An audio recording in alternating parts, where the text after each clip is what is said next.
Well, hello everyone, and welcome to another episode of the Ignite podcast. Today I'm being joined by Vince Williams. Mate, welcome to the call. Cheers, happy to be here. Finally get to join you. I've been watching along and enjoying all the podcast series and stuff. So it's been good.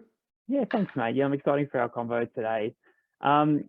Mate, do you want to dive in and give us a bit of an overview on the business and your journey today? Yeah, absolutely. So for me, I was pretty lucky in terms of finding what I enjoyed. I actually wanted to be an accountant originally when I was kind of growing up, grade 10. Just asked my mum, what can I do? I'm good at maths. And she's like, you should be an accountant. Yeah, okay. But unfortunately, there wasn't any of those positions available with work experience. So I got thrown into a structural engineering firm. And then from then on, I was like, okay, cool. So grade sort of 10, I was like, I'm going to be a structural engineer. And that's kind of how it all panned out. Just happened that I absolutely loved doing it at university as well. So that's really good.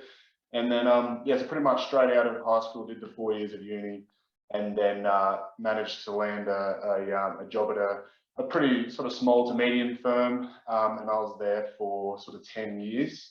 So I'm pretty loyal kind of person. One of my big values there. I did a bit of a stint overseas in London as well for a year, doing structural engineering as well, and then went back to the same firm. Also did a little bit of a stint towards the end, getting close towards that 10-year mark in Melbourne, remotely for that firm.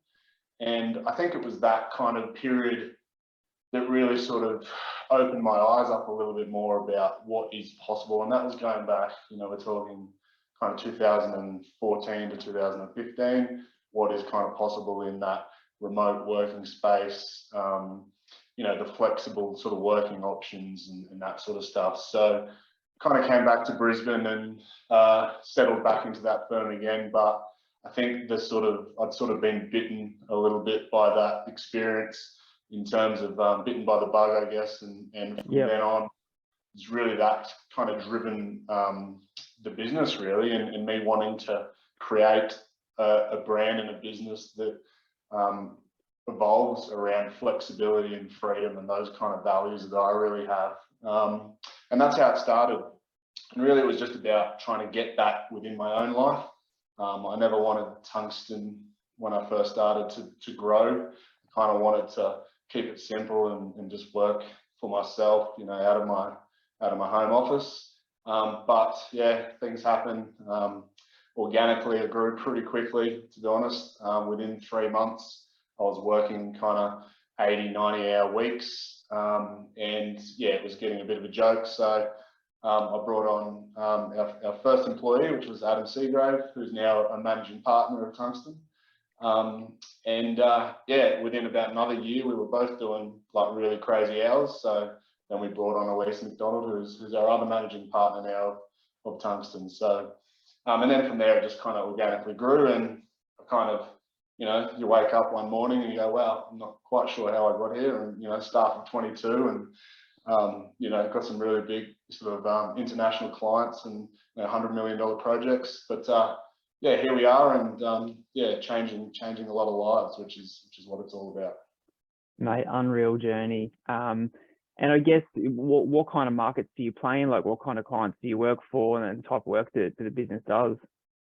Yeah, so I've pretty much spent most of my career in industrial structures. So that was where I wanted to take the business. At first, I did try to do everything. And I guess being a new business, you kind of have to take on any client you can, any project you can.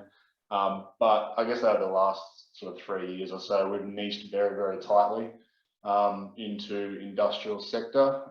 This was kind of pre-COVID, so luckily for us, we just happen to be in that really booming sector at the moment.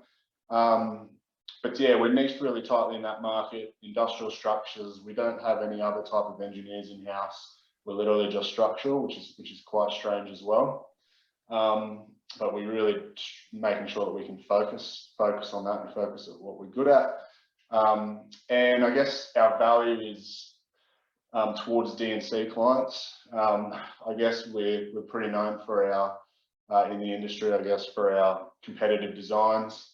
And that really does suit DNC clientele. And whilst we started in the DNC market, you know, I guess word gets around and our name's on enough title blocks that, you know, we're now working for some really large developers and things like that as well. So just, again, that kind of organic growth.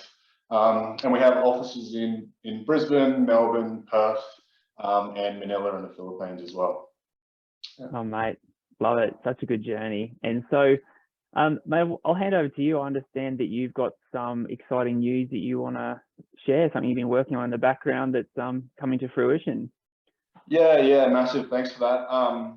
I guess as a little bit of background, again, it's kind of just aligned to the freedom and the flexibility that I wanted to build into my own life, going back kind of 7 years ago now when I started the business, and then realizing that I had that ability to inject those same freedoms and flexibilities into other people's lives, you know, the employees that we have. So yeah, I've taken a lot of, I guess, inspiration from a lot of different books and studies and things that I've read, and how I can really inject those flexibilities and freedom into people's lives. And what we've experienced, I guess, in the last couple of years in particular, is that with the use of technology and with all of our processes, that we're getting extremely efficient in our working days.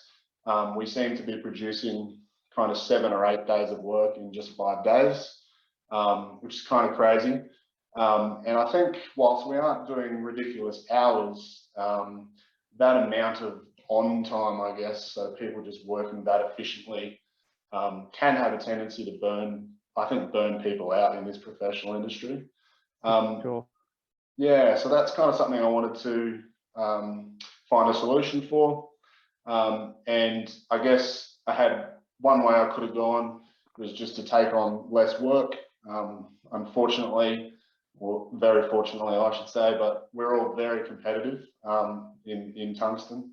So it's just not a natural style for us to sort of take the foot off the pedal. Yeah. When we work, we're just productive, we are efficient, that's just how we are. So rather than taking on less work, we started thinking about working less. And so started researching ways to do that effectively. So yeah, the big news and big announcement really is that there will be the world's first, from my research anyway, and I'm pretty heavily involved in it, civil engineering company that'll be implementing a 4-day work week. So we're going to be working Monday to Thursday, every Friday off, and we effectively are keeping salaries the same. So everybody's getting paid a 5-day salary, but only having to work for 4 days. So yeah, 40-hour salary, working for 30 hours. I mean, it doesn't get much better than that, but at the end of the day, the guys have earned it. They're the ones that have put in the work with the processes and the efficiencies. They're getting results, they have been getting results, and we've actually been implementing this since April, earlier this year. We've got a sort of 6-stage transition, but yeah, we're kind of into the 3rd stage now. Yeah, and results are really successful. So yeah, pretty exciting announcement, and yeah, I think it's a bit of a game changer for the industry. Mate, it is exciting, isn't it? And it's like when you sort of approached me about catching up and doing this episode about this concept, and obviously you've sent me that document outlining all your thoughts and reasons and all that sort of stuff, mate. It's crazy. Like you're right. It's a game changer for our industry. And there's so much I kind of want to unpack with you on today's call around, drivers behind the decision, what it means for team, what it means for clients, all those sorts of things. But you've got the 10-8-10 behind you on the screen there. So what is, maybe tell us a bit about that to start with. Yeah, I guess it was, I just put my marketing hat on for that one, a little bit like the word tungsten for the company. If anyone's had a read into the background of why I call it tungsten, I like to get a little bit creative. But yeah, the 10 is effectively the end of tungsten, and the 10 and the 8. So it's basically just represents 10 days of pay in a fortnight, 10 days of pay for 8 days of work, but ensuring that we're creating still 10 days of output. So the idea is that effectively because our efficiency has gone up over 4 days, we're still being able to bill for 5 days worth of work. So, profitability and sustainability of the business doesn't take a hit. We've all got jobs to wake up to the next day. But yeah, get 50% more weekend. Oh, mate, so good. And so maybe let's unpack the decisions behind it. Like you talked a little bit before about burnout and staff running really hard and that kind of thing. And obviously, like I know from my work in the industry as well as coaching the industry now that burnout is real and overwhelm is real, and the deadlines from clients don't go away, and the industry is busy at the moment. So maybe walk us through those drivers that kind of led you to where you are now. Yeah, I mean, that's an interesting point, I guess. Like, we are the busiest we've ever been, and I think as an industry, and in particular tungsten, but we're taking, I guess, the foot off the pedal a little bit and giving people a bit of a break. I think towards the end of last year, 2021, we really just noticed, I think we were sort of invoicing 50 or 60% more than what we had budgeted or really had capacity for. And yes, whilst a lot of that came out of our efficiency, I just started observing that people were just fatigued come Monday morning, and still motivated, but you could just sense there was sort of some underlying fatigue and just lack of energy there. And people were just hanging out for the end of the year. We decided to shut the office for 3 weeks and things like that to give people a real good break. But I guess, just the observation of that really started kicking the motivation in for me to do something about it. And I'd already read, I think it's Perpetual Guardian in New Zealand who kind of started this 4-day work week movement, and it's been going for a couple of years now. So I did a lot of research into it, and then just started kind of planning how we might sort of make it work. And then I pretty much just sort of blurted it out at a staff meeting, and that was it.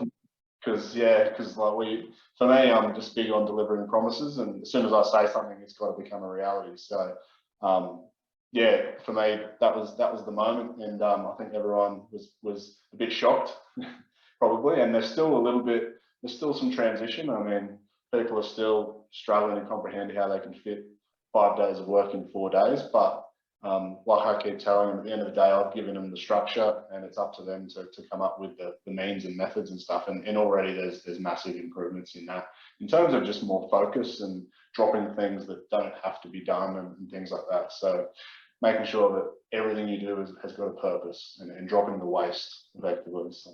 Yeah, and like something you just touched on then is really important, mate, which is when you say something, you commit to something, you follow it through. And that's one of the biggest culture killers I see in our industry, or in businesses in general, is when business owners and business leaders, they take on board feedback, or they make a comment, or they make commitments around doing things, but they don't follow through, and those things lead to mistrust in organizations, staff kind of going, oh yeah, this is just lip service again, that kind of thing. How have you noticed the shift? Like I've obviously gone through, your transition plan and the phases, and you mentioned you're sort of halfway through. Was there skepticism from the team initially when you sort of, announced it and we're doing this, and then did that sort of shift and change as you've now sort of shown commitment, we're doing this? And have you noticed a change in mentality from the team? Like, are they more on board now because they can see it happening and coming to fruition? Like, what was the process there for you? Yeah, I think from observations for me, I know it can work, and I know it will work, because I've got that much trust, and I've seen the models and methods, and I've seen our results. We've got measures in place. But for them, it was definitely initial excitement. Oh my God, This is amazing. We get a whole day off like every week, until we jumped into it, and then it became fear, because it was all about, oh my God, again, like, how are we going to fit in what we've just been doing in 5 days, in 4 days? And I guess my response to that is, you're not supposed to fit in everything you were doing in 5 days, because the reality was we were doing 7 days of work, which was just crazy anyway. Yep. So yeah, taking the foot off the pedal a little bit there, but also yeah, the empowerment for these guys then, and the challenge to them is finding an efficiency in absolutely every single thing that they do, which is what they love doing anyway. Like with our design work, with our documentation work, with our problem solving, it's all about finding efficiencies. Yep. It's really how we promote ourselves and how we sort of make the money, and really at the end of the day.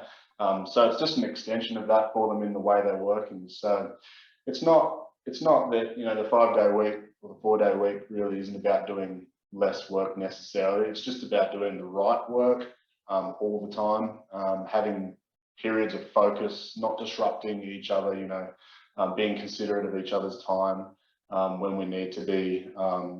You know, there's so many different productivity tips, you know, we can go through 1,000 of them, you know, but yeah, I guess so. The change for them has been, you know, real excitement into fear, into slowly getting back to that initial excitement, because it's kind of level. I don't think it's there just yet, because as I said, we're kind of, yeah, you know, sort of 6 months or so into our transition, and that transition includes different improvement days, and where all we're doing is working on efficiencies and stuff. But yeah, by the time we get to the final phase, which will kind of be middle of next year, yeah, I'm confident that they'll be humming. So, Mate, awesome. And I'm curious about what was your thought process, and how did you go about empowering the team? Because this is not just something that is like this. It's a brainchild from you, but it's something that the whole team has to be on board with, right? And like, I'm curious to talk to you about systems and processes, because that's really the only way that you're going to achieve this is those efficiencies. How did you empower the team to do that? Because I know like people inherently like to just do, once they get used to, like, we're creatures of habit, right? Like once we get used to doing something a certain way, that's kind of how we do it. And obviously we need to kind of encourage everyone to do that sort of pattern interrupt at a brain science level to go, is there a better way to do this? How have you empowered the team to be constantly looking for efficiencies whilst also delivering what they need to do? Yeah, I mean, practically the way we do it, so we use Slack, which if a lot of people don't, if someone doesn't know, it's basically a messenger service for teams, and you can direct message people, or you can create channels for anything with groups of people. So we've effectively created a couple of channels in Slack, where one of them is a design efficiency channel and the other one is a documentation efficiency channel. And we effectively measure people's inputs to that. So, you know, everyone has a KPI that they'll need to come up with, you know, a design efficiency and a documentation efficiency at least every month, and it needs to be actioned, you know, within the next month kind of thing. So in a way, we were doing it anyway because we had a set of processes and they were always getting improved on, but I guess we just weren't measuring it, and then able to kind of note the effects of it directly. So the empowerment has kind of come from visually sort of everyone seeing what everyone else is up to and the ideas that they've got that they can contribute to as well, and sort of add to and things like that. So we're basically measuring it, really, I guess you could say, measuring people's input to, you know, efficiency and improving efficiency across the board. Yep. And that visual thing, like, is that really, like, from what the first thing that comes to mind is that kind of like, if tungsten is quite a, like, the first word that comes to mind sounds like not a competitive environment, but everyone's like, and we talked about this a bit before we started recording, when we caught up last time, was this difference between high performers and comfort seekers. And if you can like really build a team of high performers in the business and, you know, weed out comfort seekers who just kind of want to turn up and, you know, do their job but not necessarily want to push themselves. But high performers are always looking to improve, and they're always looking to, you know, do things better, faster, cheaper, more efficiently. But it sounds like that sort of Slack system that you set up kind of encourages that sort of competitive nature within the business. Like someone can see, oh, John over there's just created a system and process for that. Damn it, you know, I'm behind now. Like, is it that kind of nature that's sort of creeping in too? Yeah. I mean, I definitely leverage on the competitiveness of the team. So good. because we do actually report it every 2 months. So we're capturing it, but we're also reporting it, and there's a leaderboard. So yeah, so there is a leaderboard, and everyone's on the leaderboard, so you can actually see who's on the top and who's on the bottom. So Yeah, I guess I am leveraging the competitiveness, but yeah, it's something that matters, and you know, we're big believers of measuring what matters. And for us at the moment, like at the end of the day, you know, people's contribution to that is being rewarded directly back to them with a day off every week. So it's, you know, it's not like we're measuring what matters and we're just putting more money into the business's pocket. Like it's literally going back into them as benefit. And so whilst it's motivating competitively, it's also, they know it's motivating because, hey, at the end of the day, it's all going back to them as time. So yeah. And it sounds like too, like I was going to touch on that point, which is really that kind of North Star for everyone in the business. Like you have a North Star as a business owner, but it also sounds like this initiative is kind of, you know, the team's North Star at the moment, which is how do we all come together as a team in a business, become more efficient, because at the end of the day, that's our North Star. We all get Friday off, we get 3-day weekends, we can, you know, we can get some of our life back. We can, you know, all the stuff that I want to talk to you about in a second, but it sounds like, yeah, that North Star is really driving everyone at the moment.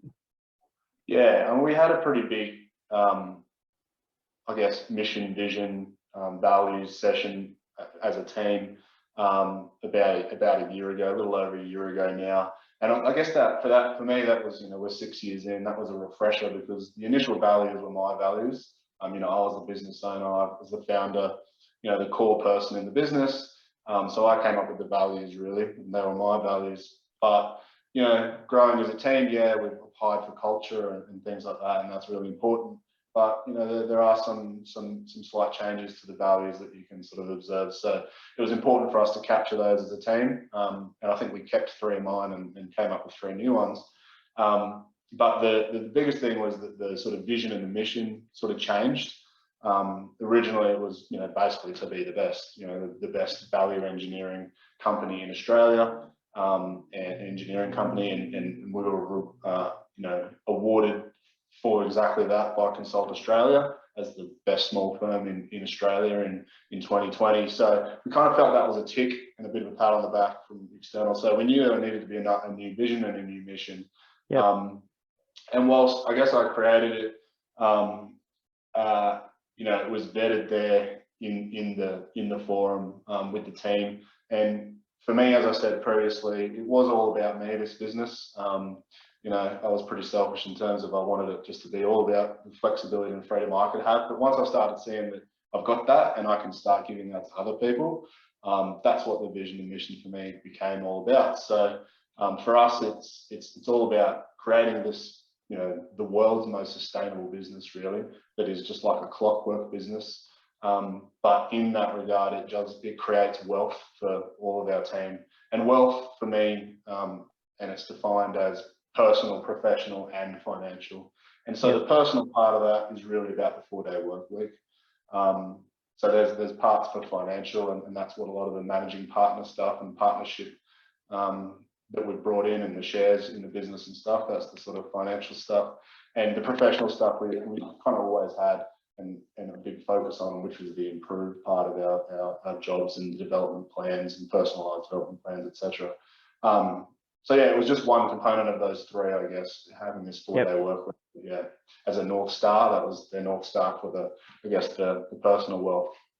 Yep, unreal, mate. And I guess not that it's an elephant in the room, but like kind of to address, like you made a comment before about how, you know, the business was doing, you know, 50% more than your budgeted billables and that sort of thing. And you know, I'm sure people listening and watching going, why don't you just keep doing that? Like that's, you know, that's profit directly into your pocket. Like that's how you know, that's setting you up for, you know, being able to do whatever you want with your life and all that sort of stuff. And so like I imagine, yeah, you could have kept doing that, but like what was the decision behind not doing that, and like in terms of like, you know, impact for staff, clients, all that sort of thing? Yeah, I mean, it's the long game for me at the end of the day. I mean, yeah, you know, the business was making good money. There's absolutely no doubt about it.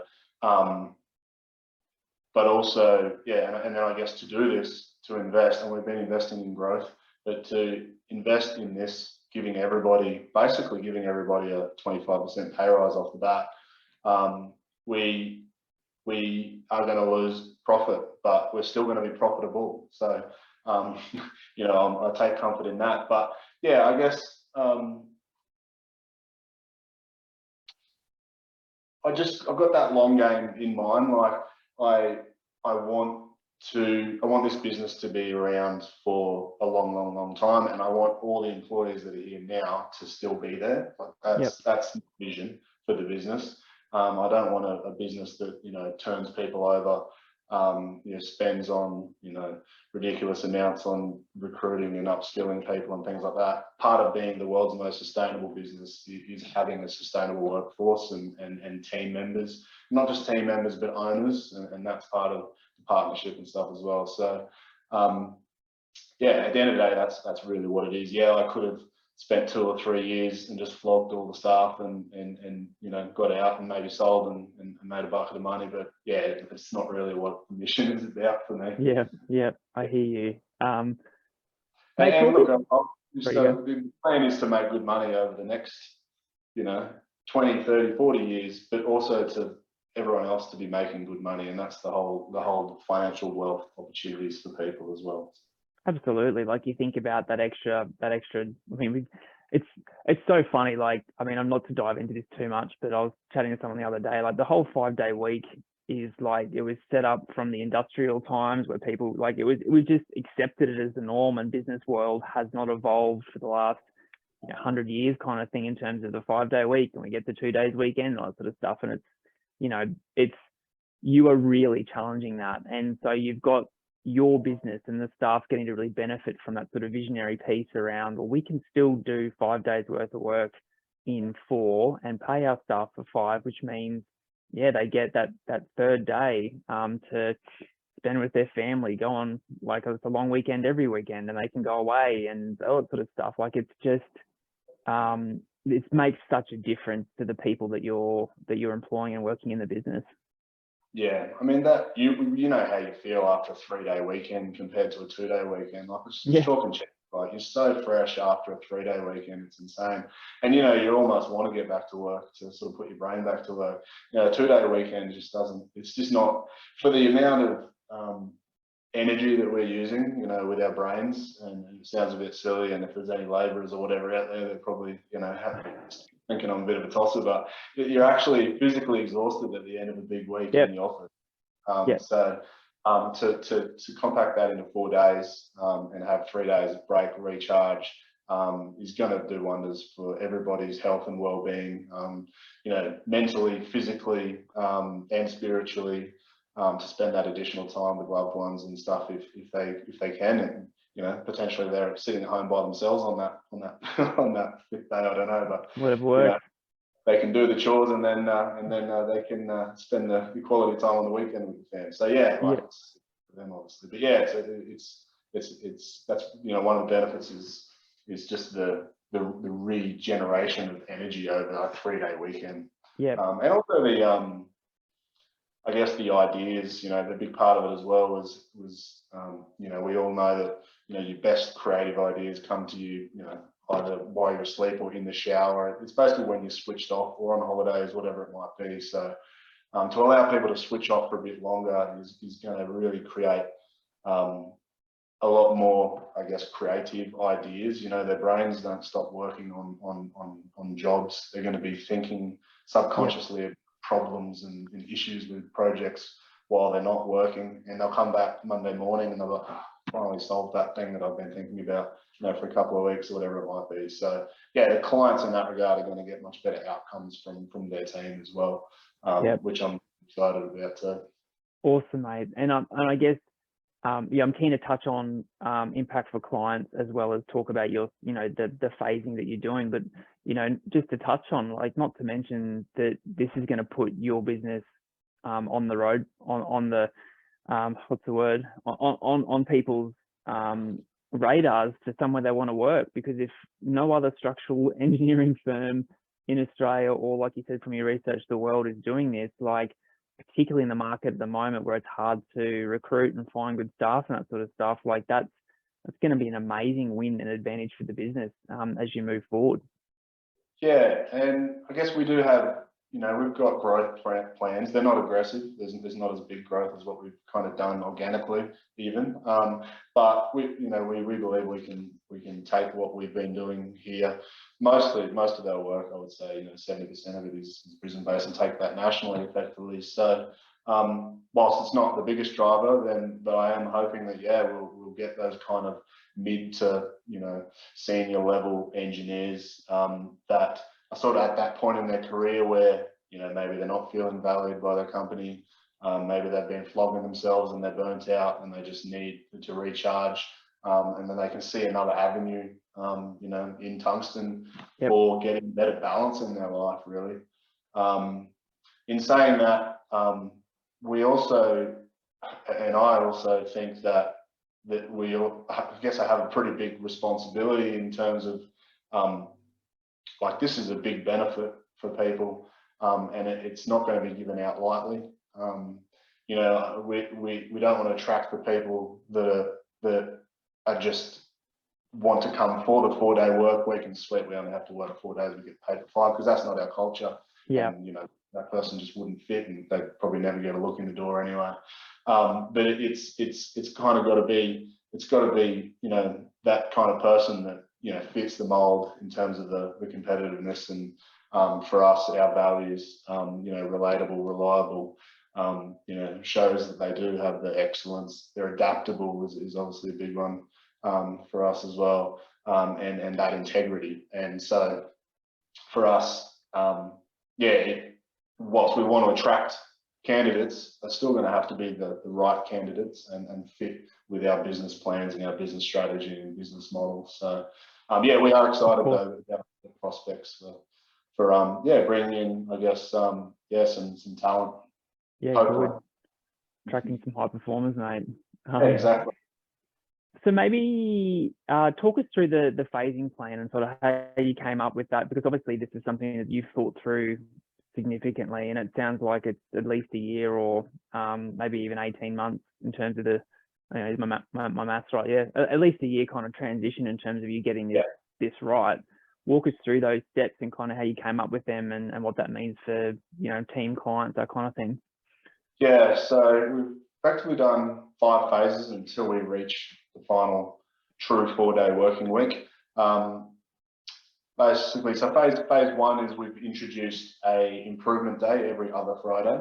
So on that improvement day is really defined for us, but you won't do any create work, so you won't be working on projects or active projects or anything. You'll literally just be working on efficiencies to improve the business overall, or working on your role objectives or your development plan, something that can improve us as a business. And then phase 2 is basically 2 improvement days, so one in a fortnight. So every Friday would become an improvement day. Yep. Phase 3, one of those improvement days drops off, so then and it becomes a gift. We're calling it a gifted day. So the gifted day, you're effectively at home, but in phase 3, and you're off. But in phase 3, the gifted day, you're still checking in on client communications a couple of times a day. So, rather than doing a full 7.5-hour day, you might end up doing an hour or an hour and a half or something like that. Just keeping the sort of ball ticking along. Phase 4 is 2 of those days, so no more improvement days. They're all days off. However, you're still checking in on client communications. Phase 5, every other Friday is a true day off, so no checking emails or anything. But every other day, every other Friday, you're still checking the emails. And then phase 6 is the true sort of 4-day work week, which we hope to be there. The aim is to be there for July 2023. And I say aim because each phase, I guess, has a succession or a success point or a success measure. And really, at the end of the day, the measure, we have 2 measures, and that's basically the team, I guess, call it team well-being, which we measure every couple of months in our one-to-ones. But the big one is the rolling 3-month, basically active or invoiced projects to budget effectively. So we still have to be making money, which is our goal. So at the end of each phase, we sort of report on those results, and if we've If we've hit our goals, then we'll move into the next phase. If we haven't, then we'll stay in that current phase for maybe another month until we can get those results right. So it's kind of you know, we're not ripping the Band-Aid off. We're doing it slowly and again sustainably. Yep. The word that I like to throw around a lot, but that's the whole point of it is once we get there, we want to stay there. We don't want to, you know, we don't want to have to go backwards. So yeah, the plan is slow is smooth and smooth is fast. Like it a lot. Yeah. And those metrics that you're looking at, sort of, you know, as long as the team's about 125% efficient in terms of efficiencies and that sort of stuff, that means you can move to that next phase. Yeah, effectively, yeah. So, you know, we're still basing our budgets, our monthly budgets, on working 5 days. So, yep. You know, 100% capacity for 5 days. So we also just need to hit that in 4 days, which, yeah, means effectively we need to be 125% efficient. So, you know, we've got targets for billing every month, and we forecast that out 12 months based on our capacity and charge out rates and multipliers and overheads and things like that. So as long as we've hit that for a rolling 3-month average, then yeah, we'll move into the next phase. And so far so good. We've hit all our results so far. So yeah, things are going very smoothly. Mate, so good. I want to talk about clients now in terms of like what this means for clients. Like how are you structuring the communication with them around this? You know, that kind of thing. Yeah.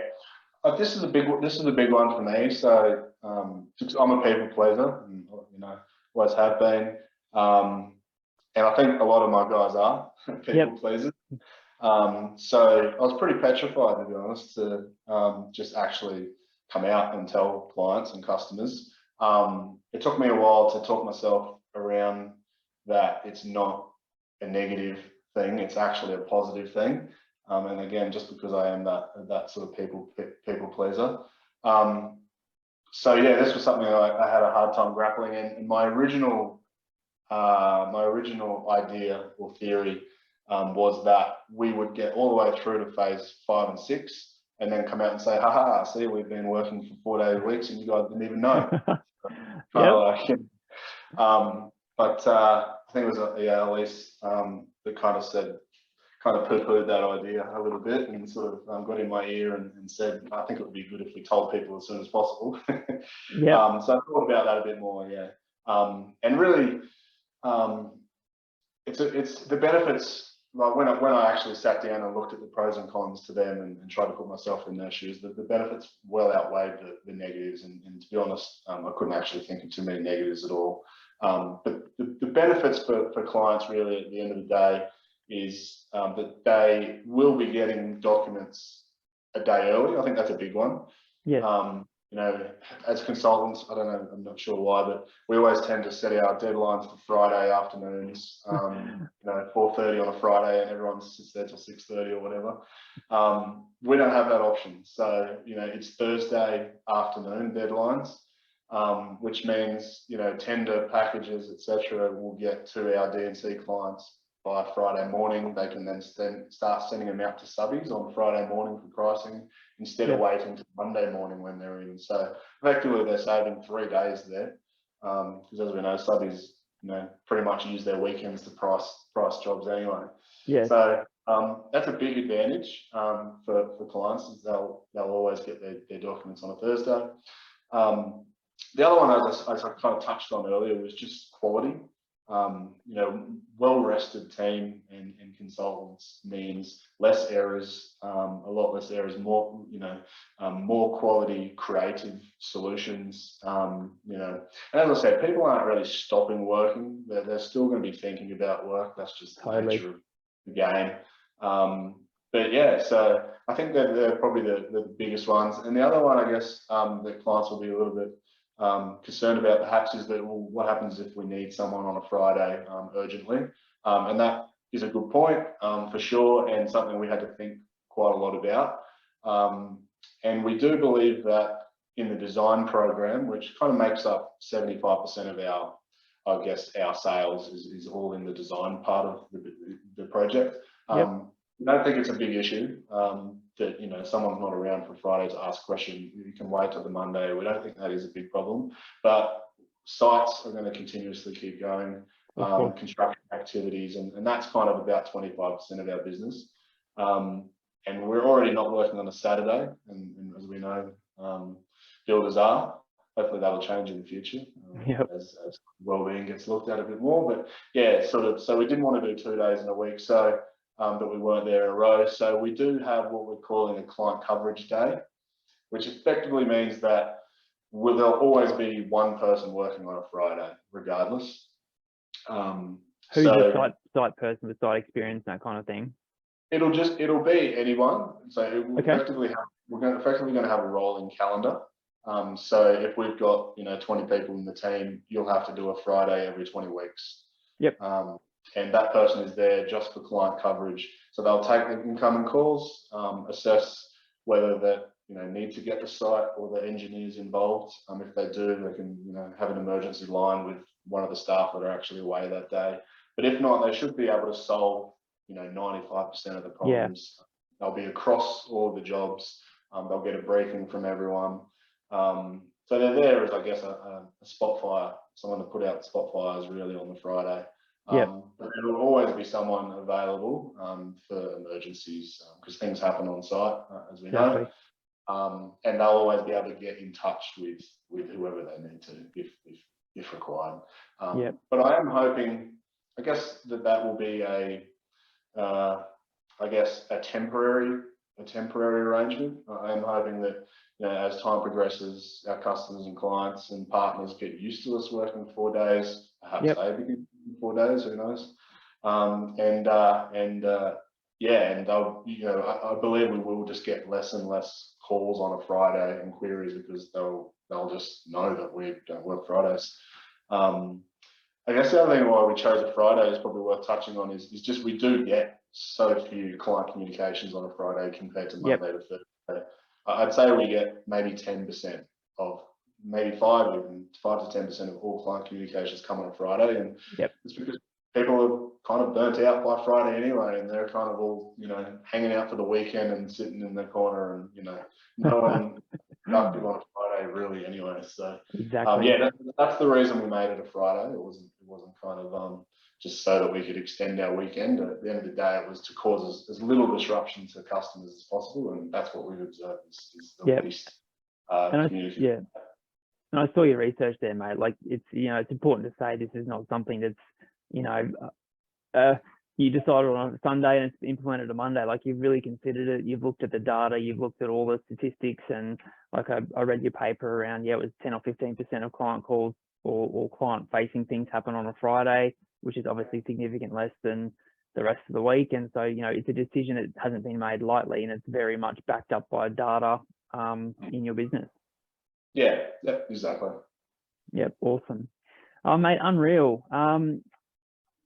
I've probably covered everything. Like I'm just going through my notes now that, anything else you kind of want to say to this? Like, I just think it's exciting. I think it's gonna hopefully, like you said, inspire other parts of our industry and other individuals and business owners in our industry to do something different. You're being the pioneer. Sounds like you're in phase 3. It's working really well. I just really hope that the industry notices what you're doing, and maybe it spreads out from there. Yeah, and I mean that is a big plan. Like it's a part of the plan. Like, and hopefully, we're just one of the first companies to do it, but hopefully not the last, obviously. But I think it's more. There are a lot of companies doing it and piloting these programs, but they're in very different spaces. We're talking about restaurants, and maybe there's a lot of kind of art and software engineers and things like that. There's just, as I said, no real. I think one architectural firm had attempted it in the UK as part of the pilot, but then went back to 5-day weeks. I think that was literally just because it was a ripping the band-aid off style approach to it. But yeah, I'm pretty passionate about this, the 4-day work week. I can tell, mate. The way of the future, and I'd just say that if anyone wants to talk about it with me at all and discuss how we've done it, what the results are, like I'm a pretty open book. If you've seen most of my LinkedIn posts give all of our design data away, etc. So we're pretty open in that regard. So yeah, I'd be happy to talk you through it, have a coffee. It's a bit hard to do that when I'm in the US, but we can do that over Zoom or whatever. And yeah, just let you know how I did it and have implemented it, how it's going, and maybe give you some content to either do it in your own business or take to your boss and say, hey, let's give this a chop. So yeah, Absolutely. hopefully we'll be working 4-day weeks and yeah, getting paid for 5 days in the not too distant future.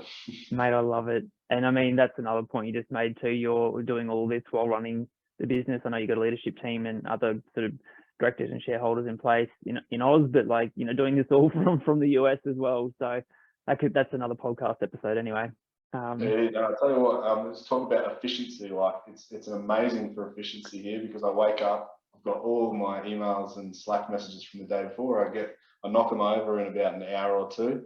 Yep. And I've got the day just to focus. And that's a big part of the 4-day work week is having long, big periods to focus where you can get, you know, a lot of work done. And that's a big secret, you know, recipe to it. So yeah. Mate, unreal. All just work all around the world would be amazing. Yeah, yeah.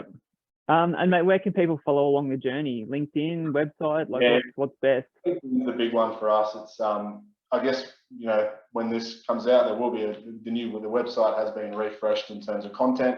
The brand and styling is still the same. But yeah, that was a big one, big update for me. And yeah, LinkedIn, we're posting on there, you know, every week or two with project updates, team updates, etc. So yeah, hit me up on LinkedIn, and yeah, happy to yeah, chat along and catch up. It'd be good.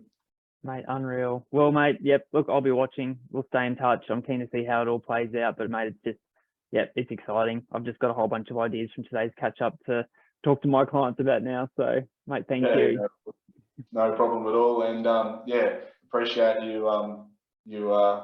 throwing me on here. I should tell everyone that I reached out to you and actually asked you if you could have me on. No, mate. You're doing some great work in terms of getting people's stories out there and business owners and stuff like that. And yeah, I said I get inspiration from each one of them, and I know a lot of other people are too. So yeah, thanks for all you're doing in the industry as well. Oh, thanks, mate. Appreciate the words. Awesome. Well, thanks, Vince. Thanks for catching up today, mate.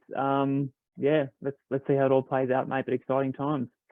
Awesome. Cheers. Thank you. Thanks, mate.